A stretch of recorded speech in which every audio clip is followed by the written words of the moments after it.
Hey guys, welcome back to our channel. How to generate images with ChatGPT. How to create AI art with ChatGPT.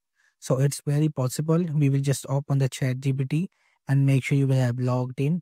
So right now I will just give them prompt on in my vision. Like here's a short bike prompt setup for generating an image. Main object a stylish sports bike and color text white, background dark black for high contrast, and font style bold, modern, easy to read, and I will just also add a text to watch. So this will look clean and sharp, especially as a thumbnail element. So just we will go for it. So it will just processing the image because lots of people are creating right now. So this may take a bit. And if you want to just upgrade the chat GPT, so you will be just a faster generating images.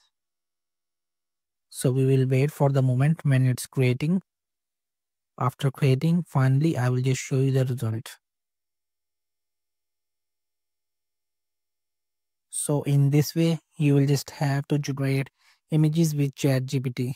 Whatever you want, just simply give them prompt in the chat and go for it, and it will be just generated images. So that's it. Thank you.